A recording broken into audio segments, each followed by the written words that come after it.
Have you ever bought something new, that buzz, that excitement? It feels good, doesn't it? Like a quick hit of happiness. But here's the thing, it's often fleeting. That's the sneaky thing about materialism. We chase after things, convinced they hold the key to lasting joy, but the truth is far simpler. True happiness doesn't come with a price tag. We live in a world that constantly tells us we need more. More clothes, more gadgets, a bigger house. It's a never-ending cycle of wanting and buying. But does it really make us happier? Sure, that new phone is nice for a bit, but then a newer model comes out and the cycle starts again. We're on a treadmill of consumption, always striving for the next thing. The problem with materialism is that it keeps us focused on what we lack. It's a constant comparison game. They have a bigger car, a fancier holiday, the latest gadget. It's easy to get caught in this trap, to feel inadequate because we don't have the same things. This constant striving leaves us feeling empty, never truly satisfied, but there's a different way to live, a way that focuses on what truly matters. It's about finding joy in experiences, in connection, in purpose. It's about letting go of the need for more and appreciating what we already have. Minimalism. It's a word that gets thrown around a lot these days, but what does it really mean? It's not about living with bare walls and an empty fridge. It's about being intentional with what we allow into our lives. It's about choosing quality over quantity. It's about surrounding ourselves with things that bring us joy and serve a purpose. Imagine a life with less clutter, less stress, less debt. Imagine having more time for the things you love, for the people who matter. That's the promise of minimalism.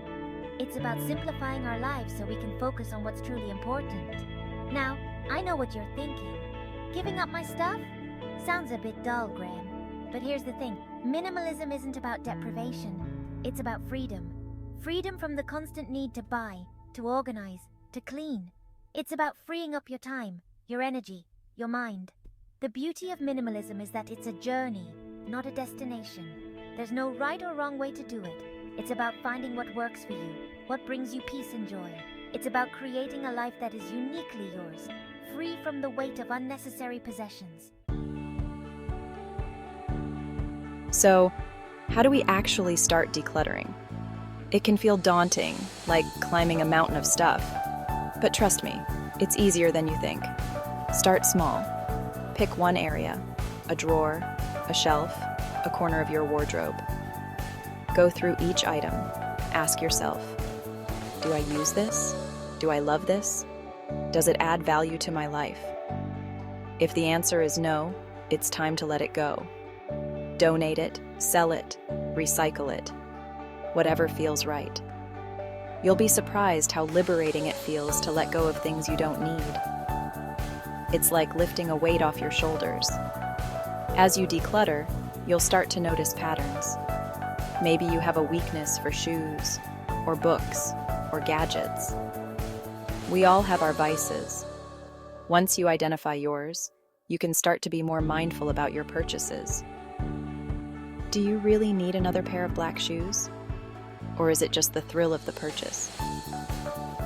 Remember, it's not about getting rid of everything. It's about being intentional with what you keep. Surround yourself with things that bring you joy, that tell your story, that make you smile. Now I know what you're thinking. Graham, it's just stuff. How much can it really impact my life? Well, let me tell you. Letting go of the physical clutter can have a profound impact on our mental and emotional well-being. It's like clearing out the cobwebs in your mind. When we declutter our homes, we're also decluttering our minds. We're creating space for clarity, for peace, for creativity. We're freeing ourselves from the weight of our possessions, both physically and mentally. And here's the thing, when we're not consumed by the desire for more, something wonderful happens. We start to appreciate what we already have. We find joy in the simple things, a walk in nature, a cup of tea with a friend, the laughter of loved ones. Minimalism isn't just about having less stuff. It's about having more time, more energy, more freedom to pursue what truly matters to us. It's about living a life that is aligned with our values, not our possessions.